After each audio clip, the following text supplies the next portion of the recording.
Oh my God, I just rode the Cowie. It goes, it moves, it's a dirt bike. It's an actual dirt bike. It's not just boxes of parts anymore. I got it in a second gear, just putting 8th throttle. Very, very excited to take this thing 5th gear tapped when she's completely ready to go. What is going on, guys? This is Kincaid and welcome to episode 8 of the 2001 Kawasaki KX250 build. If you missed the last episode, I would highly recommend checking it out. The bike came together, got it started for the first time, started working out a couple kinks. There are just a couple more parts that I needed to order to finish this thing off. I have a new OEM cylinder head gasket for when the Phathead head gets here. I have a new water pump gasket since we had a small leak there, and I also got some water pump gasket maker to make sure that is sealed perfectly.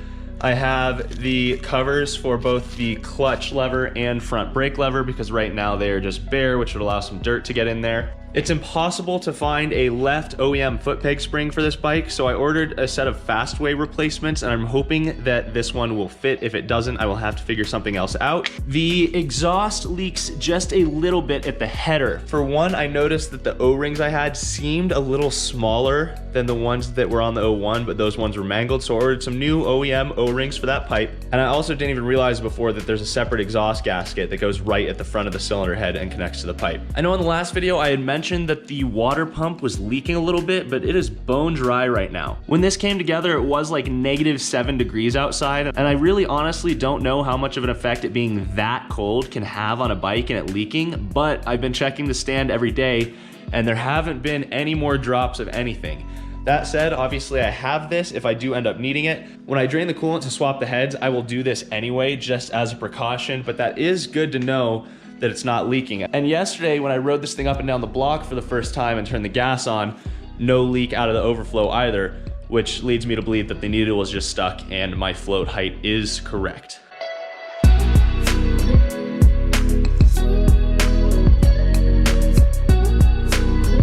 Okay, I honestly think these springs are one of the most upsetting things I've ever had to unpackage in my entire life.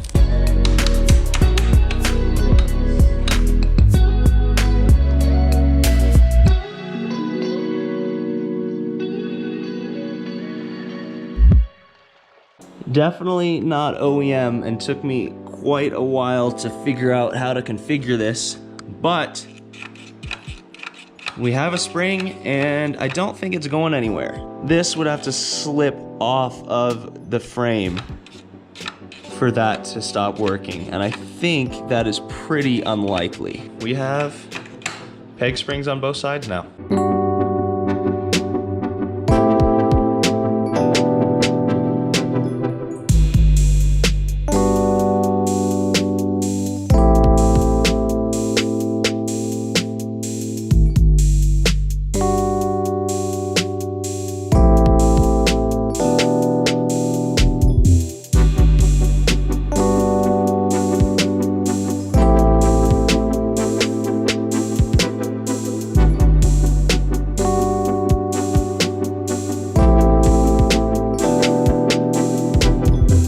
You can see here on the engine, we've been splooging a little bit right out of the exhaust port here. We do not have a good seal, which obviously makes sense since I forgot the gasket. Take a look at the piston in there, looking clean. So I imagine the majority of the problem was it missing this gasket, but with that said, figured I would compare the O-rings.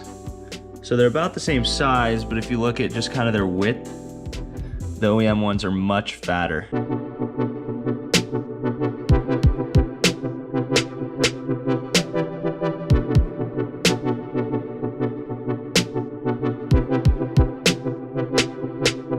I am not actually 100% sure which way this gasket goes. I found myself a YouTube video. Apparently every mechanic should know this, so. My example here is I always put this flat side facing in the copper side here is going to compress, and the reason for that is that as the exhaust is escaping out the engine, it's going to go right on by and out the pipe. You want to know how a copper gasket quote unquote blows? It's just simply from having this in that direction. There's a lot better chance of that. This is the side that will go into the cylinder. So this is where it will seal to the pipe. There it is, nice and snug.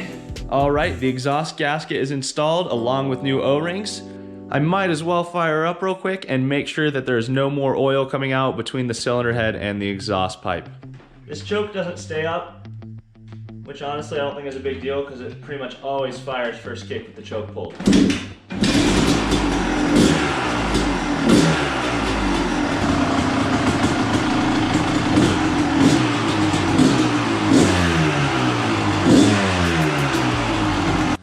All right, well that is all the tasks for the evening. Got the garage smelling like two-stroke. Upon initial inspection, it does appear that did the trick. Obviously, we'll need to run this for more than a minute or two to really know, but I am optimistic. Obviously, it makes sense. I forgot a gasket and now it's there. All right, guys, so I just let this bike heat cycle again and then took it up and down the block when all warmed up. Definitely splooging quite a bit, and the power delivery is a little flat. So it's definitely running rich. I knew that would be the case.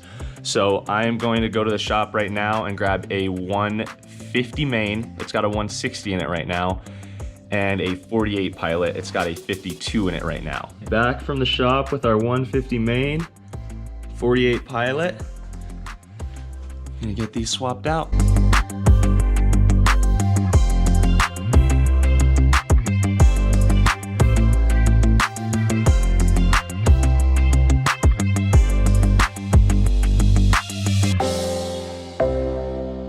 So in order to be able to just rotate the carb far enough to get the main and pilot out, which I just did, without removing the tank, which is a lot quicker, I had to remove this and then just remove the case guard so that I could get the angle to get up there. But I was able to get the main and pilot jet removed, just tilting the carb using that method. So now I will install the new ones.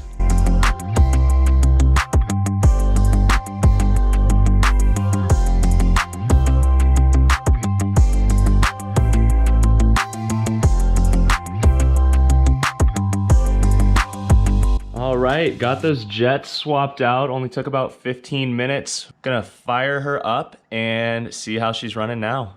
She's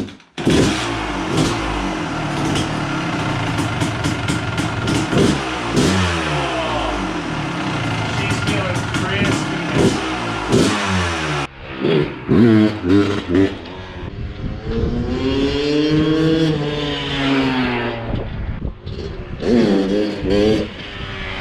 By gosh, I think those changes were exactly what it needed.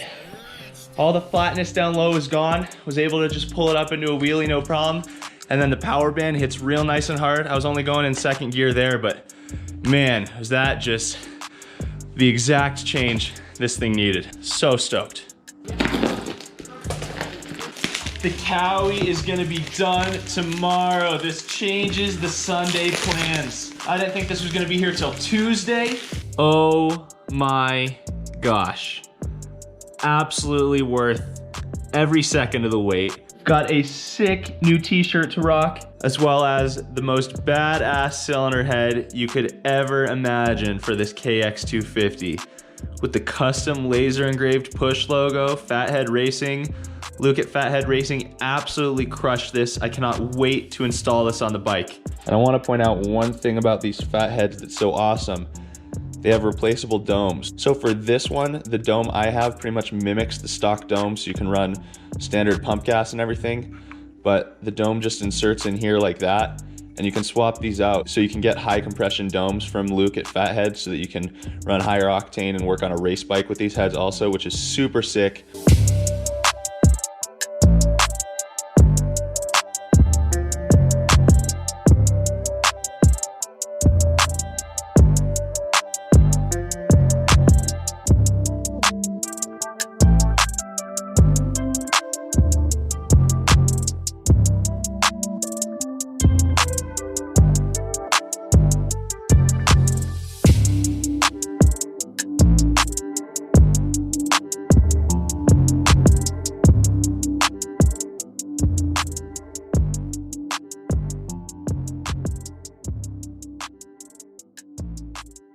All right, we have our new cylinder head gasket in place, and we've got the Phathead ready to install with the O-rings installed and a little bit of grease on them.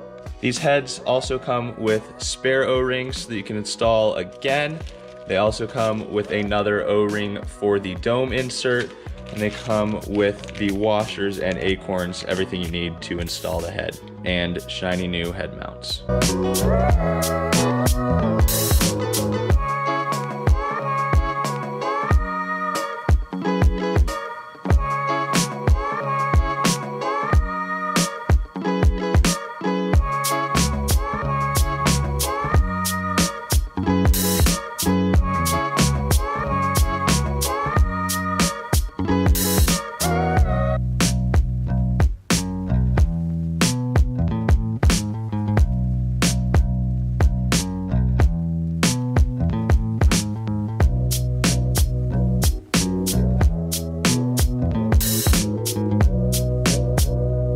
All right, the new head is installed and the bike is all back together.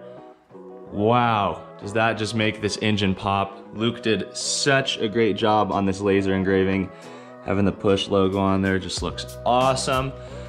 Gonna fire her up one more time, make sure she runs all right with the new head.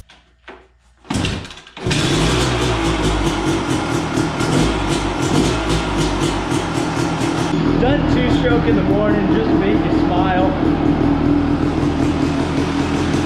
All right, guys, gonna go ahead and get this girl loaded up. Got my Canon T3i here to go take some nice photos of this thing.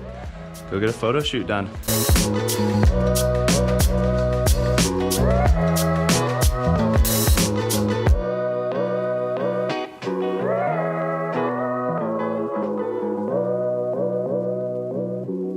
So this is the spot.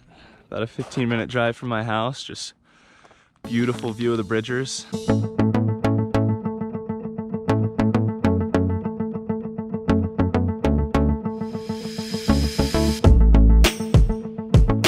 Guys, I want to thank each of you who has watched and followed this build series.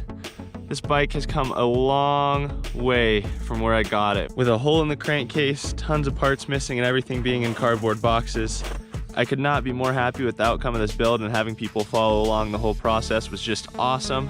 This is definitely the most time I have ever put into a bike build, and I think it shows. So with that said, I will be on the lookout for some more blown up junkers to start rebuilding. Find the next project, but until then, this beauty is gonna live in my living room, and the 2001 Kawasaki KX250 build is complete.